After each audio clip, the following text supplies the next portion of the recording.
What is going on, Jerome? Still at the undisclosed location. Yes, this is a sock over my microphone because production value. Something that is not undisclosed is how good Justin freaking Jefferson is. Through 3 seasons, he's off to one of the best starts for an NFL receiver in history. He's breaking records. He's smashing things. Offensive Player of the Year, MVP finalist, and it's just amazing to watch, man. And we're watching potentially one of the greatest of all time to ever do it. Now, yes, only 3 seasons, but it's clear that he's alpha wide receiver one. And also, if you watch him at camp this year, somehow, some way, he's gotten better, which is insane. And also, the chemistry with Kirk, the chemistry with Kevin O'Connell is just going to lead to a prodigious season this year. But the whole thing is that Jefferson, 3 years in the league, he's eligible for an extension and stayed away from OTAs, maybe sent his message, but showed up for mandatory minicamp and training camp.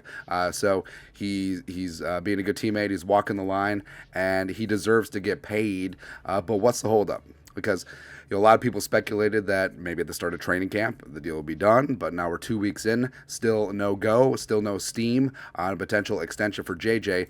So we have siete reasons why Jefferson hasn't signed his extension yet. And it goes for both him as well as the team. So number one, price of the brick is going up. So right now, in terms of wide receiver compensation, Tyreek Hill is leading the way at $30 million per season, as well as you got Devontae Adams up there, Cooper Kupp, AJ Brown, DK, etc. And it's nice that they got paid, but JJ is the talisman. He is wide receiver one, and he certainly deserves more than Tyreek Hill. So I think that he could potentially be the highest paid non-quarterback in NFL history. I think he certainly deserves 31, 32, 33 million per season, and he's going to break the bank. But that price is going to go up. That's why I want the Vikings to get it done now, because now you can get it done for 31. But number two, if you wait for another MVP adjacent season, the price is going to go up because he's another year closer to free agency. This year he's on the 4th year of his rookie deal. Next year is his 5th year option where he's making $19 million and change. So the fact that you're letting time lapse and you're letting him just get better and better and get more accolades, I think that eventually that skyrockets things. And also it does provide more leverage for over the Vikings where, hey, JJ is the face of the franchise. Justin Jefferson sells merch. He's the reason why fans engage on social media, watching the highlights, watching the clips. He is the Minnesota Vikings right now. Like, let's not make any bones about it. And you have this young, homegrown superstar. He's loquacious. He has everything that you want off the field.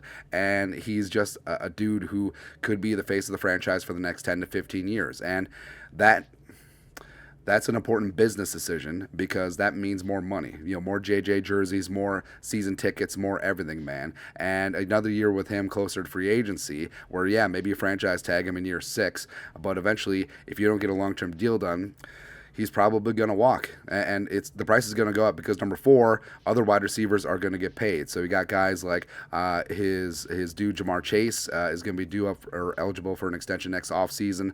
Same thing with Jalen Waddle with the Dolphins. Same thing with Devontae Smith. Mike Evans, captain 9 straight 1,000-yard seasons very quietly. He's going to be a free agent and only be 30 years old. So guys are going to get paid and guys are going to get leapfrog. And frankly, if Jamar Chase signs before JJ, Jamar Chase is going to be the highest paid receiver in NFL history. Jamar Chase is going to get the 31, 32, 33 million per year. And then guess what? Instead of paying JJ that 31, 32, you're paying 38, 39 because you waited a year.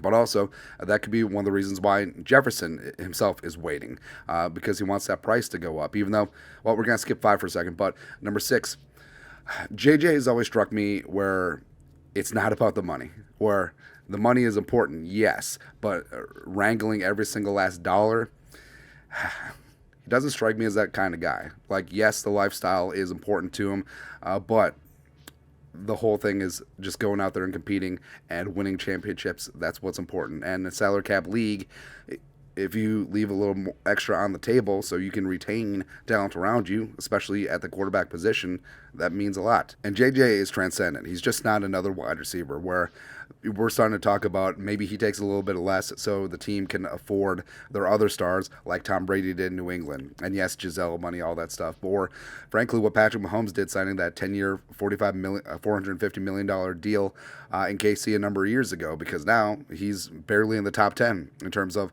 quarterback compensation. So I think it's a spot where JJ obviously want his, but he doesn't need to take the whole pie.